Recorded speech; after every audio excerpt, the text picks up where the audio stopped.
This is Bethany from Bethany Talks Piano, and this is a series called Royal Mistakes, where we go over common mistakes that students make in Royal Conservatory songs. Today we are learning about Early One Morning, which is a traditional English song, and in the Royal Conservatory book, this is arranged by Frederick Sylvester. So some of the main issues that students have with this are we have now moved away from the comfort of a G position. We are now in the key of G.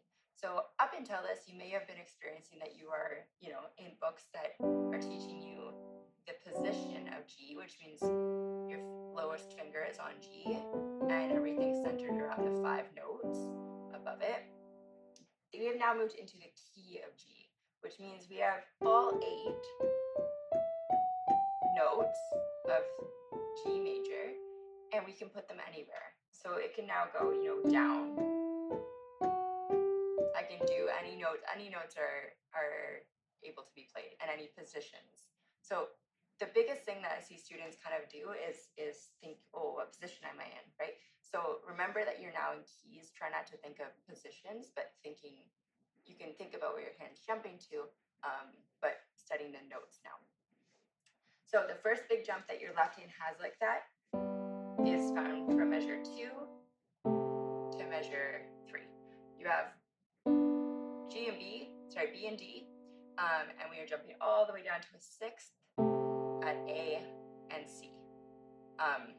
So remember, students, practice isolating the thing that is actually difficult, which is the jump and the change in position. Your left hand is going from this to this, right? So this is also different.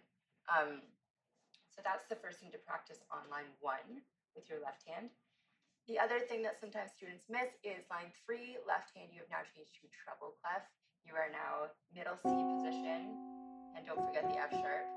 And then we have completely different intervals. We're not sticking to one. So left hand, remember to practice like quite a bit on this song to get used to those changes, so that when you put your hands together, your right hand has a melody and it still is quite complex. So your left hand really needs to be sure of where it's going and what intervals and notes it is playing. The other thing is the same thing, which is position changes, getting used to a key center versus a position. And your right hand is all over the map, right? We're now very much exploring all the notes, right? We've moved, and then at the end, we're moving all the way up to here, right? So we are fully submersed in the key of G.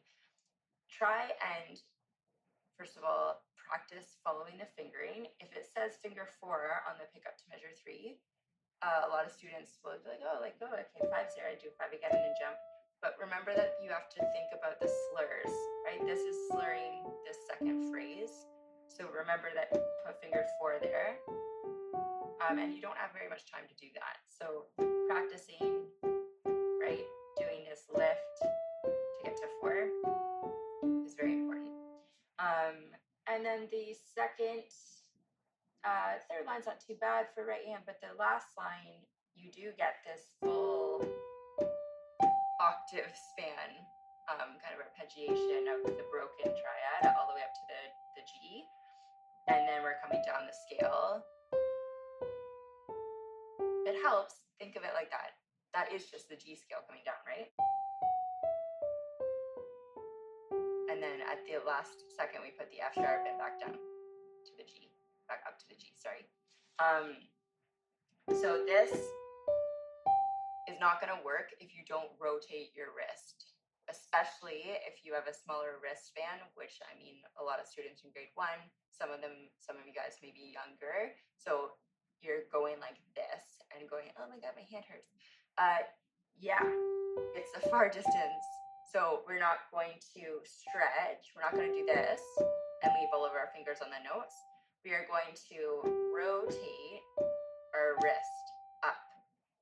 So that looks like this. I'm literally going like this, kind of turning my hand back and forth. So your hand starts pretty I'm not even parallel to the keys. I'm almost facing like a maybe at like 5 after if you're on a clock. So I'm facing a little bit like that. Then I'm starting to rotate parallel with my on finger 3. And then by the time I get up to my finger 5, again, now I'm facing like 11 o'clock.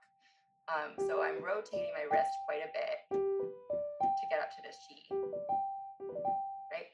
The fingering is very important there. If you do not put finger 2 on B and you leave 3 here, then you're going to put 5 on D, and then you're kind of stuck. So remember to put finger 2, 3, and then all the way up, and practice that selectively. And then the other difficulty, the last one, is again another jump in your left hand. We are now reaching to a 7th. So the last 2 measures we have, well, another octave span. We're going D to D, and your thumb at the top is just moving from D to C, right? So again, you can practice the full jump, or you can just practice your left hand doing the octave, right? Getting used to, again, I'm on all 5 fingers and then I'm moving my hand. And students, you can detach, and I'm not used to that, but you can rotate your wrist just like what we talked about a little bit, because you still have to keep your thumb up at the 7th. So some students, that actually will be a stretch. It's natural to feel a bit of tension if your hand is a lot smaller and you do actually have to stretch it. If it's really far, like, so for me, the equivalent would be like doing a 9th or 10th.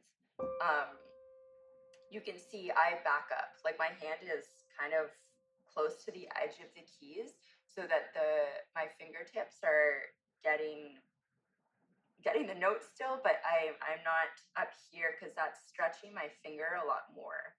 So if you move out to the corners of the notes and kind of use that so that your hand isn't having to, your fingers, if you come in more and then you're trying to stretch this, that's a lot more pain. But if you're actually having to stretch like this, then come out on the keys so that you can grasp just the corners and barely have to use your fingertips. That would be my pointer for that, if that's still a little painful for you. But pain is gain, right? Like sometimes we will feel a little bit of discomfort for some things in piano. It's natural. And as you grow older or your hand span gets bigger, it helps. And then sometimes you just have things that will always, like if I play Rachmaninoff, like that's, there's always going to be hand spans that are a little bit difficult, and you just have to figure out workarounds. Okay, those are my main notes for this one. My advice for putting hands together, well, first of all, would be lots of hands separate on this one. Both hands have a lot going on, a lot of movement, a lot of different notes. Right hand, your melody is moving. So get really used to actually being able to not only play up to tempo, but past tempo. Because remember that when we put hands together, we're going to probably lose 20 at first BPM. So you want to kind of max out hands separate above the tempo mark. So this says 88. I would practice hands separate, see if you can get to like 95, 100 comfortably, so that, I'm very aware of what I'm doing and my fingers are not hesitating. If you can't do that and you're thinking this and still thinking, oh, shoot, I now need to switch to 4. Oh, I forgot to cross over here. It's not going to work hands together. You're going to have to think of more than double. And I say more than double because you have right, left hand, but then you're also reading both, right? So it's a lot. Those are my main notes for this. I hope you have enjoyed. As always, comment below and subscribe to continue following along this series. If you have any specific requests, like if you're in grade 4 piano right now and you're like, man, I really could use some pointers on this song, feel free to comment on below and I can do that song specifically so that you can continue to learn how to fix these little mistakes that we come across and how to continue to grow in conservatory piano. So this is Bethany Talks Piano.